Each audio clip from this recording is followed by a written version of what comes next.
चाय में अदरक हो ना हो, ज्ञान जरूर पेल देते हैं। डिग्री का मजाक बना रहे हो, बेरोजगारी फ्लेक्स कर रहे हो, अपनी मार्कशीट्स की नैपकिन बना रहे हो, क्या कर रहे हो? क्या कर रहे हैं यार तू? अब आप ही बताओ, कल अगर मैं खोल लूं जर्नलिस्ट पकौड़े वाला, तो आप उसको रोजगार मानेंगे कि नहीं मानेंगे?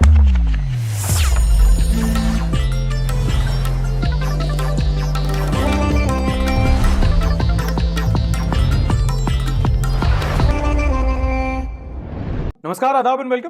This is Sarthak and you are watching the Sunday show, वो शो जहां हम करेंगे सारी न्यूज की बात थोड़े एंटरटेनमेंट के साथ। सो एमबीए चाय वाला आजकल कंट्रोवर्सीज में चल रहे हैं। You see this guy, Sandeep Maheshwari without specs, yes यही है। अगर आप इनसे वाकिफ नहीं है तो ये part time businessman, full time motivational speaker है। खुद की परिवार की पहली BMW मर्सिडीज लाना, आपकी सब चीज पूरी हो जाएगी। कोई बड़ी चीज नहीं होती, बस सोचो आप। चाय में अदरक हो ना हो, ज्ञान जरूर पेल देते हैं। And MBA is not a degree, MBA is mister Bilore Ahmedabad MBA. ये भी ठीक है। ये सही स्कीम है, ऐसे तो डिग्री लेने की जरूरत ही नहीं है। मैं भी बना लूं एमएससी, मिस्टर सार्थक।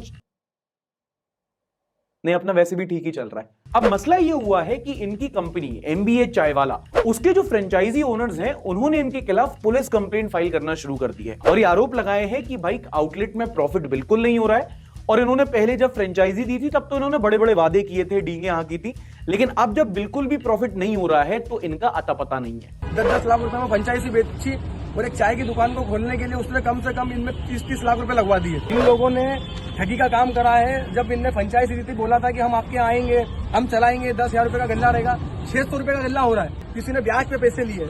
ऐसी स्थिति हो गई कि आज ये घर पे मुंह दिखाने लायक नहीं रहे। कुछ लाखों रुपए की बात हुई है, एग्जैक्ट अमाउंट क्लियर नहीं है, बट बोला था कि भाई इतना इन्वेस्ट करो, पेटी में कमाई होगी। पेटी छोड़ो, डिब्बी नहीं भर रही है। जिसके रिप्लाई में प्रफुल्ल ने कहा कि कंपनी ने कोई प्रॉफिट का वादा नहीं किया था, कुछ असामाजिक तत्व एजेंडा चला रहे हैं, मुझे बदनाम करने की कोशिश की जा रही है, याडा याडा याडा। अब देखो, इट इज नॉट सरप्राइजिंग कि अगर इनकी कंपनी का आउटलेट नहीं चले तो जो फ्रेंचाइजी ओनर है वो इनको टारगेट करेंगे, क्योंकि ऑब्वियसली आपने अपने नाम पर कंपनी बनाई है, कंपनी आपके फेस वैल्यू पर चलती है। सो मच सो कि कंपनी के लोगों में आपका चेहरा है। खैर, फिलहाल ये मामला पुलिस के पास जा चुका है। अब एक अंदाजा लगाया जा सकता है कि केस में आगे ये होगा कि दोनों पार्टीज के बीच में बैठ के एक सुलह हो जाएगी और अब ये मोटिवेशन कम चाय ज्यादा बेचेंगे, होपफुली। अच्छा, एक बात बताओ, ये हमारे देश में डिग्री के नाम पे धंधा बनाने का क्या नया ट्रेंड चला है? एमबीए चाय वाला, इंजीनियर बिरयानी, बीटेक चाय वाला, बीटेक पानी पूरी।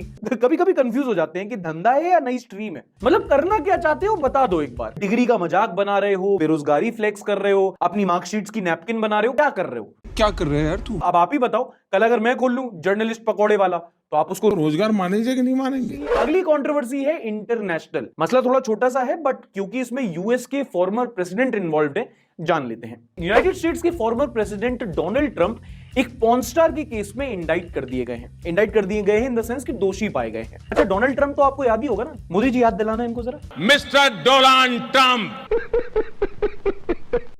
अगर आप भूल गए तो कोई दिक्कत नहीं, संतरे का सीजन चल रहा है, मार्केट में जाओ, एक खरीदो, उस पर गुड़िया के बाल लगाओ और खैर आगे बढ़ते हैं। एनीवे, तो केस ये था कि डोनाल्ड ट्रंप हमारे थोड़े रंगबाज आदमी है। ग्रैब हिम बाय द 2006 में इन्होंने एलिजिडली एक पॉर्न स्टार के साथ संबंध बनाए थे और 2016 में जब यूएस के प्रेसिडेंशियल इलेक्शंस हुए और पता चला कि ये जीतने वाले हैं, तो इन्होंने कहा बिल्कुल रिस्क नहीं लेने का। बाद में मसला कंट्रोवर्सी बने। इन्होंने एलिजिडली $1,30,000 उस पॉर्न स्टार को एज हश मनी दी। हश मनी मतलब ये पकड़ो पैसे, चुप रहना, किसी को बताना नहीं। लेकिन फिर 2018 में वॉल स्ट्रीट जर्नल ने एक आर्टिकल निकाल के बताया कि ये जो पैसा दिया गया था, इसका हिसाब घपलेबाजी से छुपाया गया था, कैंपेन फाइनेंस वायलेशन किया गया था। और वहां पर क्या है यूएस में कि कैंपेन जो फंड होते हैं उसके रिगार्डिंग जो लॉज होते हैं बहुत स्ट्रिक्ट होते हैं। फिर कई टाइम केस चला और रंगबाज आदमी की अब रंगबाजी निकाली जा रही है। खैर, जिस पॉर्न स्टार का नाम इस केस में लिया जा रहा है उनका नाम है स्टॉर्मी डैनियल्स। पहचान गए ना? झूठ मत बोलो, हिस्ट्री चेक करवाऊं भी तुम्हारी। वैसे अमेरिका के बारे में मुझे ये चीज बिल्कुल अच्छी नहीं लगती। तो कैसे बेशरम लीडर है इनके, कैसे कैसे स्कैंडल में नाम आ रहे हैं, बताओ। इस मामले में अपने मोदी जी अच्छे हैं, संत आदमी है, कर्मठ है, काम करते रहते हैं, योगा मेडिटेशन करते हैं, और मुझे तो लगता है कि मोदी जी ने कभी सेक्स भी नहीं किया। अब अगर हम अगले वाले सेक्स क्या यार, अल्लाह के नाम पे लाइक सब्सक्राइब शेयर कर।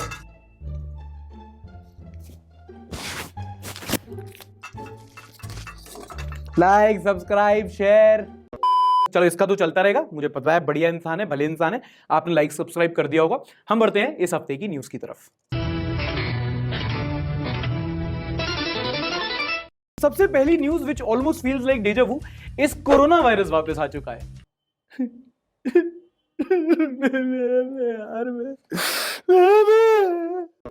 एक नया स्ट्रेन मार्केट में आया है जिसके चलते अलग अलग स्टेट्स में कोविड के केसेस बढ़ना शुरू हो चुके हैं। हेल्थ मिनिस्टर ने इसको लेकर एक इमरजेंसी मीटिंग भी की है और एक अलर्ट जारी कर दिया है। You know sometimes I feel like Covid is like the Undertaker of virus. मतलब साल में एक ना एक बार ये आ जाता है वापस और लोग इसको देखते हैं बोलते हैं मर नहीं गया था। खैर, अब जो नया वेरिएंट आया है उसका नाम है XBB.1.16। कितनी बार बताऊं, BMW का मॉडल नहीं है ये। कई सारे स्टेट्स में अचानक से कोविड के केसेस बढ़ने लगे हैं और फिलहाल तो कोई ऐसी डरने की बात नहीं है, बट हाँ, जब भी कोविड का नाम सुनो तो अपने कान थोड़े खोले रखना, कोई भी न्यूज आ सकती है। अच्छा, हेल्थ मिनिस्टर का नाम बताओ जरा एक बार अपना। कोई मुझे भी नहीं पता था, चलता है यार, कौन सा अपन को केबीसी में जाना है। चलो, next big news is related to education. National council for education research and training यानी कि NCERT ने अपने क्लास 11th और क्लास 12th के सिलेबस से मुगल्स पर कुछ चैप्टर्स हटा दिए हैं। इस मुद्दे पर पहले भी एक नोटिफिकेशन आई थी, बट अब फाइनली ये इंप्लीमेंट होने जा रहा है। सिलेबस से जो चैप्टर हटाए गए हैं वो है मुगल कोर्ट्स को लेकर, और 16वीं और 17वीं शताब्दी में कुछ और मुगल के सेगमेंट हैं वो भी हटा दिए गए हैं। अब ऑब्वियसली एक बड़ी खबर थी तो लोगों के अपने अपने रिव्यूज आए। सीताराम येचुरी ने लिखा, the lands of India have always been the churning crucible of civilisational advances through cultural confluences. Shashi Tharoor ने लिखा कि after Babur every Mughal king was a product of an Indian wife. They knew no other homeland, lived, loved, died, and were buried here. Spent their resources here, left their legacies to us Indians. I certainly wouldn't cede any of them in Pakistan. मतलब basically बता रहा है कि Mughals हमारी history का हिस्सा थे। फिर विवेक अग्निहोत्री, जिनको आप अपने स्केल के हिसाब से एक्सट्रीम राइट में मान सकते हो, कश्मीर फाइल्स के डायरेक्टर भी यही थे, है ना। I fail to understand the love for Mughals. है ना, what did Mughals do? Didn't leave any GDP. They left us so weak that British could colonize us. From scientific and progressive society, we became orthodox, patriarchal and conflicted society. It's so criminal to glorify them just because of one of the Taj Mahal, which is also built by blood of poor Indians. अब ये तो कुछ political धाक वाले लोग थे, आम लोग क्या बोल रहे थे। मुझे लेकिन एक यूजर का कमेंट बड़ा अच्छा लगा, जिन्होंने बोला, they are a part of our history of this nation?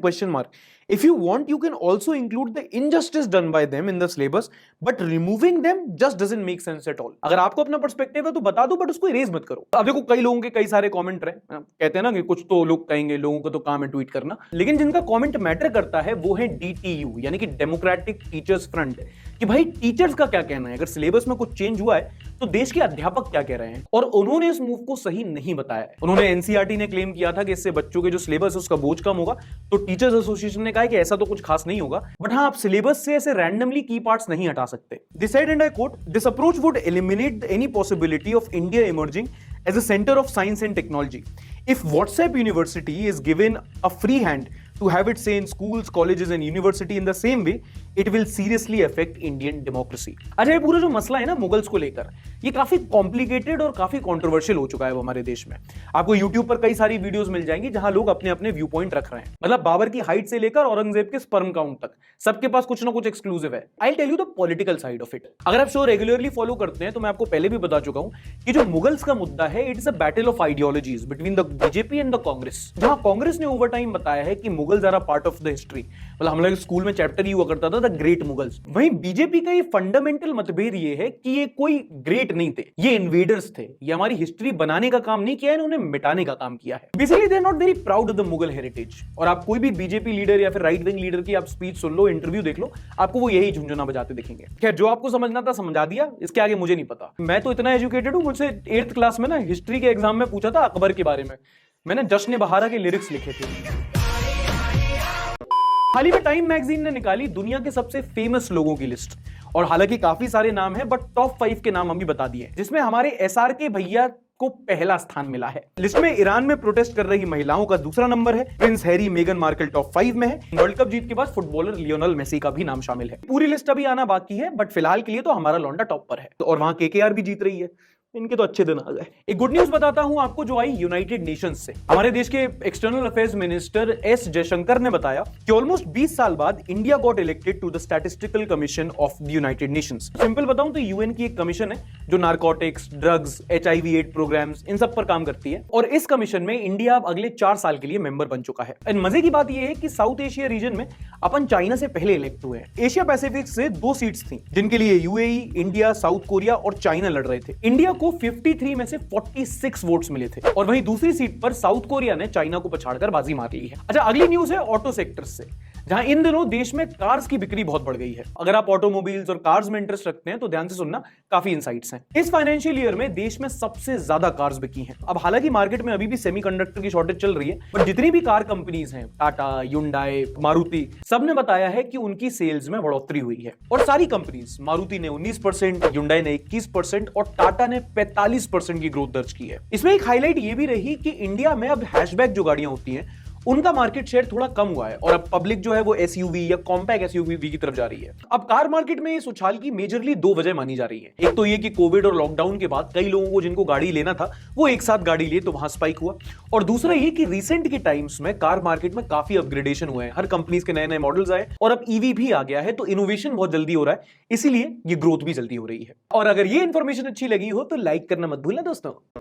International स्तर पर एक बहुत बड़ी खबर यह है कि रशिया के पड़ोसी देश यानी कि फिनलैंड ने नॉर्थ अटलांटिक ट्रीटी ऑर्गेनाइजेशन को ज्वाइन कर लिया है। जैसे हमारे ब्रिक्स और एशियन होते हैं, ऐसे ही यूरोप की कंट्रीज में होता है NATO, North Atlantic Treaty Organisation, which is basically Russia versus US and पंटर। इसका indirect link Russia Ukraine crisis से तो है ही। अब जो फॉरेन पॉलिसी एक्सपर्ट्स हैं वो फिनलैंड की तरफ से इसे एक बहुत प्रैक्टिकल और सोचा समझा मूव मान रहे हैं, क्योंकि रशिया यूक्रेन में क्राइसिस चल रहा है और फिनलैंड रशिया का पड़ोसी है।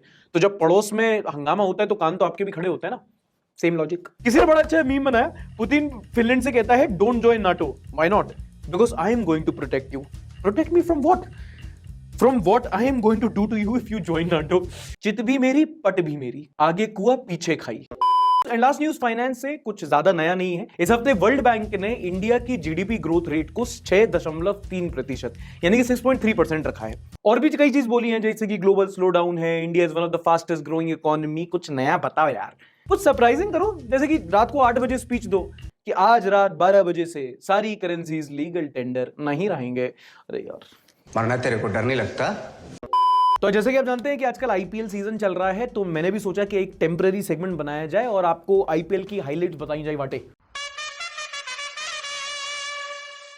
अगर आप आईपीएल फॉलो नहीं कर रहे हैं तो एज यूजुअल ज्यादा कुछ बदला नहीं है, वही सीन है। एमआई अपने इनिशियल मैचेस हार रही है, आरसीबी के बॉलर्स कुटे जा रहे हैं और दिल्ली की टीम को फैंस छोड़ो उसके प्लेयर्स भी सीरियसली नहीं ले रहे। रिकॉर्ड्स की बात करें तो युजवेंद्र चहल इंडिया के पहले बॉलर है जो रीलर होने के साथ साथ अब T20 में 300 विकेट्स ले चुके हैं। And if he has a good IPL season then he might just overtake Dwayne Bravo as the highest wicket taker in IPL. कुछ नया टैलेंट भी देखने को मिल रहा है, जैसे कि मुंबई के तिलक वर्मा है, गुजरात के साई सुदर्शन एंड मुंबई के सूयश शर्मा। 3 ऐसे यंगस्टर हैं जो बहुत प्रतिभा दिखा रहे हैं और लोग कह रहे हैं कि they can be the future of Indian cricket. बाकी अभी आईपीएल शुरू ही हुआ है, देखते हैं कैसा चलता है। चलो, this was the serious stuff of this week. Now let's have some fun. Nonsense लगाओ भैया, नॉनसेंस। आपको याद होगा कुछ हफ्ते पहले एक कॉनमैन, एक फ्रॉड पकड़ा गया था जो अपने आप को प्राइम मिनिस्टर ऑफिस का आदमी बताकर पुलिस को ठग रहा था। हमने पूरी वीडियो भी बनाई थी उस पर। अब लगता है कि उससे कुछ लोग इंस्पायर हो गए हैं और इसी कवायद में गुड़गांव में एक लड़के ने एसएचओ को फोन लगाया, इंस्पेक्टर को, और बोला कि मैं पीएम के एडवाइजर का पोता बोल रहा हूं और तुम इंस्पेक्टर आदमी, मुझे दारू चाहिए, चलो दारू दिलवाओ।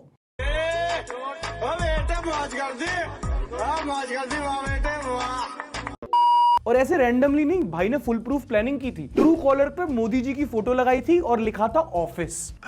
गजब टूबीबाज आदमी। एंड भाई की गट्स देखो, इंस्पेक्टर को फोन लगाया और बोला कि गाड़ी का इंतजाम करो, मुझे दारू लेके आओ। धमकी देने लगा कि मैजिक मोमेंट नहीं मिली तो तुम्हारा मोमेंट बना दूंगा। शाबाश! मतलब बेवकूफी तो एक जगह, गर्दा देख रहे हो तुम उसका कॉन्फिडेंस। फिर इंस्पेक्टर समझ गया कि ये कोई भिरकी ले रहा है।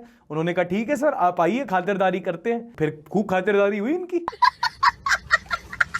अच्छा, क्या आपने अपने एग्जाम में कभी जबरदस्ती पन्ने भरे हैं? मतलब जब 10 मार्क्स का सवाल हो, 2 मार्क्स का आता हो तो बीच में पेजेस भरे जाते हैं ना। सब भरते हैं बट यूजुअली लोग पकड़े नहीं जाते। बट हाँ, चंडीगढ़ यूनिवर्सिटी का एक बच्चा पकड़ा गया। ये भी एक इंजीनियर महाशय थे। एग्जाम देने गए और वहां कुछ आता नहीं था तो ये एग्जाम में गाने लिख कर आ गए। Give me some sunshine, give me some rain, भगवान है कहां रे तू। फिर जब गाने के लिरिक्स खत्म हो गए तो लिखा engineers life is hard but don't worry, soft tides don't make skilled seller. Lyrics के साथ साथ ज्ञान भी पेल रहा था। टीचर ने लिखा वो सब तो ठीक है बट गाने छोड़, आंसर लिख। अबे साले। फिर जब ये सोशल मीडिया पे वायरल हुआ तो किसी ने लिखा कि teacher pass the vibe check but failed the student. Instagram पे कई सारे लोग अपने बिजनेसेस के पेज चलाते हैं, जिसमें कोई कपड़े बेचता है, कोई केक बेचता है, कोई जूते बेचता है। एक इंस्टाग्राम इन्फ्लुएंसर अपना पसीना बेच रही है। क्या बोला तूने? हाँ, ये है वेनेसा मोरा जो एक इंस्टाग्राम इन्फ्लुएंसर है। और जैसे आजकल हर दूसरा इंस्टाग्राम इन्फ्लुएंसर कुछ ना कुछ बेचता रहता है, ये अपना पसीना बेच रही हैं। और ये तो सिर्फ न्यूज है। नॉनसेंस ये है कि लोग खरीद भी रहे हैं। बाबा टाइम बहुत खराब आ गया है। ये सही स्कीम है। अगर कंटेंट क्रिएटर अपना पसीना बेचकर पैसा कमा सकते हैं। And now moving on to the next segment, which is the positive news of the week. हाल ही में हमारे राष्ट्रपति ने 106 पद्म अवार्डीज के नाम अनाउंस किए। लिस्ट में अलग अलग फील्ड के महारथियों का नाम शामिल था। रवीना टंडन से लेकर जाकिर हुसैन से लेकर मुलायम सिंह यादव जी, सबका नाम शामिल था। आपको बता दूं कि पद्म अवार्ड हमारे देश का हाईएस्ट सिविलियन ऑनर होता है। मतलब देश के किसी भी नागरिक को उसके काम के लिए अगर सर्वोच्च सम्मान कुछ दिया जाता है तो सरकार उनको पद्म अवार्ड देती है। इन 106 पद्म अवार्डीज में से आपको 3 लोगों की कहानियां बताता हूं जो काफी इंस्पिरेशनल है। पहली है इन्फोसिस की सुधा मूर्ति जी। राष्ट्रपति द्रौपदी मुर्मू ने सुधा मूर्ति को पद्म भूषण अवार्ड दिया। सुधा मूर्ति जी इन्फोसिस फाउंडेशन की चेयरपर्सन है और एक एजुकेटर है। कहने को एक बिलियनियर महिला है, बट ये बहुत ही साधारण जिंदगी जीती है और कई मायनों में हमारे देश की महिलाओं के लिए एक बहुत इंस्पिरेशनल फिगर है। इन्होंने उस टाइम पर इंजीनियरिंग की थी जब महिलाओं को एजुकेशन के लिए लड़ना पड़ता था और अपनी फाउंडेशन के थ्रू सुधा मूर्ति जी ने कई सारे फिलॉन्थ्रोपिक काम किए हैं, जैसे कि सेक्स वर्कर्स को रिहेबिलिटेट करने का काम। कर्नाटका के एजुकेशन सिस्टम में ये बहुत रिफॉर्म्स लाई हैं और एक बिलियनियर के तौर पर कुछ ऐसे बहुत बेसिक सेक्टर्स हैं जहां पर इन्होंने अपना योगदान दिया है। Basically health care and Medicare. इन्होंने 16,000 टॉयलेट्स बनवाई हैं और 70,000 लाइब्रेरीज बनवा चुकी हैं अभी तक। अच्छा, one interesting information, she is also the mother in law of Rishi Sunak. Britain के प्रधानमंत्री की सासू मां भी हैं ये। अगले पद्मश्री अवार्डी हैं भिकू रामजी दाते। ये एक सरकारी इंप्लॉई हैं जिन्होंने कई सारे सरकारी ऑफिसेज जैसे कि नीति आयोग या फिर ministry of social justice and empowerment में काम किया है और इन्होंने जनजातीय समूह के लिए काफी ज्यादा काम किया है, खासकर कि जो बंजारे होते हैं उनके लिए। In a long career as a government official, his notable work is leading the Idate commission in 2019। अच्छा, जो नोमैड्स होते हैं, बंजारे होते हैं, ये एक जगह से दूसरी जगह पलायन करते रहते हैं, कहीं एक जगह ठहरते नहीं है। इससे होता क्या है कि इनको जो सरकारी स्कीम्स होता है उनके ज्यादातर लाभ नहीं मिलते, क्योंकि भाई कैसे पता करोगे, आपको कोई ठिकाना ही नहीं है। और ऐसे में इनका काम बहुत इंपॉर्टेंट हो गया, क्योंकि इन्होंने ना सिर्फ इन कम्युनिटीज को रिकॉग्नाइज किया, उनकी डॉक्यूमेंटेशन की, उनके लिए स्कीम्स डिजाइन की और एक बहुत ही पिछड़ी कम्युनिटी को मेन स्ट्रीम में लाने की कोशिश की। अगले हैं इरूला ट्राइब के वडीवल गोपाल और मासी सदैया जी। ये तमिलनाडु की इरूला कम्युनिटी से आते हैं। They are expert snake catchers. And when I say expert snake catchers, इसका मतलब ये नहीं कि ये यूट्यूब व्लॉग्स बनाने के लिए या इंस्टाग्राम पे लाइक्स बटोरने के लिए डेयरिंग काम करते हैं। इनके दादा परदादा भी यही काम करते थे और अपनी ये इंडिजिनस नॉलेज का इस्तेमाल करके ये दुनिया के कुछ सबसे खतरनाक, सबसे जहरीले सांपों को पकड़ते हैं, क्योंकि उसका भी अलग अलग पर्पस होता है। कई बार सांप को पकड़ के उनके जहर से एंटीडोट बनाया जाता है और ये सांप इतने खतरनाक होते हैं कि नॉर्मल लोगों को पकड़ने की बस की बात नहीं होती। ऐसे में ये लोग काम आते हैं और कई बार तो इस सांप को पकड़ के उसको रेस्क्यू भी करते हैं। And this is one job with the risk to reward ratio is very very very low, क्योंकि आपने एक गलती की और आपका काम आपकी जान ले लेगा। ऐसे में इन्होंने इतना अच्छा काम किया है कि इनको सरकार ने सम्मानित किया है। चलो अब आगे बढ़ते हैं थोड़ा इंटरनेट, सोशल मीडिया, शेयर बाजार की तरफ। और जनाब क्या चल रहा है? अखबार, टीवी, मीडिया पर जो न्यूज चलती है वो तो बता ही चुके हैं। यहां पर हम देखते हैं कि इंटरनेट पर लोगों ने क्या गॉसिपिंग की, क्या मीम्स थे जो शेयर हुए। Boys on their way to join dance academy. हम फर्स्ट। अच्छा, ये इसलिए क्योंकि ये जो लड़का है ना, ये हर जगह दिख रहा है। ये तमन्ना भाटिया के साथ भी दिख रहा है, ये कियारा आडवाणी के साथ दिख रहा है। और यूजुअली हम जो देखते हैं कि जो लड़के होते हैं डांस वांस में बहुत ज्यादा फेमस रहते हैं। आईपीएल देखती हो? हाँ बेबी। चेन्नई को सपोर्ट करती हो? नहीं, धोनी को। सॉरी बाबू, कल से ही देखना शुरू किया है। कुछ लोग होते हैं इनको क्रिकेट के बारे में कुछ नहीं पता, लेकिन धोनी, कोहली के लिए वो सपोर्ट करते हैं। उनको नहीं पता टीम क्या है, हिस्ट्री क्या है, कैसे खेलती है, क्या खेलती है, बस धोनी, कोहली। पीओ विदेशी mums choosing bedsheets. Skip. But when does this game get fucking good? हम सबके घर में होती है जहाँ छोटे से गुड्डे होते हैं, कहीं बेर वाले होते हैं, कहीं ये फ्लावर वाले होते हैं। वो साइकिल पे बेडशीट बेचने आता है ना, 1000 की 2, बट फिर मम्मी बार्गेन कर करके 1000 की 4 बेडशीट लेती है। पहले मैं किराए के मकान में रहता था, फिर मैंने ड्रीम 11 के बारे में सुना। मैंने अपने मकान मालिक को बताया ड्रीम 11 के बारे में और आज हम दोनों ही गुरुद्वारे के गाने के भरोसे एकदम से वक्त बदल दिया, जज्बात बदल दिए। रिश्ते में तो हम तुम्हारी दादी हो सकते थे। Pathaan climax if Tiger didn't save Pathaan. Oh, academically I am Ishaan Awasthi without his painting skills. Dinesh ने ट्वीट किया, Zomato and Swiggy are cool but I miss the पापा आते हुए कुछ खाना तो लेके आना era. We live in an age where we demand more accountability from our Swiggy, Zomato delivery boys than our government. हाँ, ये तो है। 2 मिनट ऑर्डर लेट हो गया तो लोगों को रिफंड चाहिए। यहाँ 3 साल से डेटा रिलीज नहीं हुआ, किसी को कोई फर्क नहीं पड़ता। IPL ads have only 2 moods: जुआ खेल, गुटखा का। सब खेलेंगे, सब थूकेंगे। From now on, Twitter UI after Elon Musk changed the logo to Doji. Spaces, photos, GIF, bark. Narundar M ने ट्वीट किया, Ambani might have made all the big actors perform for him but the best actor still works for Adani. अरे bulldozer चल जाएगा अभी। China is busy changing place names in Indian geography, India is busy changing chapters in Indian history. हाँ यार, ये बात सफेद कपड़ा बिल्कुल गलत बात है। सबका अपना अपना इंटरेस्ट होता है, किसी का हिस्ट्री में होता है, किसी का ज्योग्राफी में होता है। आप कौन होते हो जज करने वाले? टीचर हो गया? अगर आपको भी न्यूज से रिलेटेड कुछ अच्छा सा कंटेंट इंटरनेट पर मिलता है या आप बनाते हैं तो आप हमारी कम्युनिटी पे उसको शेयर कर सकते हैं। टेलीग्राम पर शेयर कर सकते हैं, रेडिट पर कर सकते हैं, डिस्कॉर्ड पर कर सकते हैं। तीनों के लिंक ये हैं, डिस्क्रिप्शन में भी दिए गए हैं। Vyas Kaushal is watching from the first state to join the Indian union and my district also has the world's largest ship graveyard and my city has the famous nashta gathiya. Love you show भाई। तो भाई बात कर रहे हैं गुजरात के भावनगर से, जहां पर आलंग शिप ब्रेकिंग यार्ड है, जिसको बोला जाता है कि वो वर्ल्ड्स लार्जेस्ट शिप ग्रेवयार्ड है। Interesting. Rahul is watching your video on our honeymoon in Bali. तुम हनीमून पे मेरी वीडियो देख रहे हो? अरे यार, पहली बार खुशी नहीं हो रही मुझे। Mysterious spy is watching Sunday with Sarthak from the city of Eiffel tower के सामने।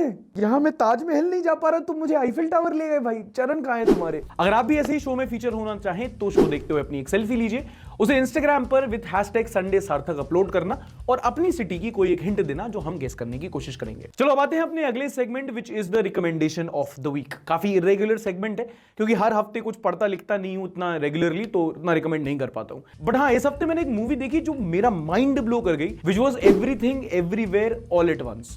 इनकी जो एक्ट्रेस है, लीड एक्ट्रेस, उनको इस साल इस मूवी के लिए ऑस्कर भी मिला है। एक मूवी है जिसका प्लॉट बेसिकली अलग अलग मल्टीवर्सेस का है, देखोगे तब समझ में आएगा। बट इस मूवी की सिनेमेटोग्राफी इतनी अच्छी है, मतलब इतनी फास्ट पेसी मूवी है। मतलब वो मूवीज नहीं होती देख के लगता है कि भाई कुछ अलग ही देख लिया, ये उनमें से एक है। तो अगर आप देख सकते हो तो सोनी लिव पर आपको ये मूवी मिल जाएगी, everything everywhere all at once. Must watch. And with this we have come to the end of today's episode. पसंद आया हो तो लाइक करना, नहीं पसंद आया तो डिसलाइक भी कर सकते हो। पिछले हफ्ते का एपिसोड आपको इधर मिल जाएगा, मिलेंगे अगले हफ्ते। तब तक के लिए as usual tata bye bye, शब्बा खैर, लाइक, सब्सक्राइब एंड शेयर।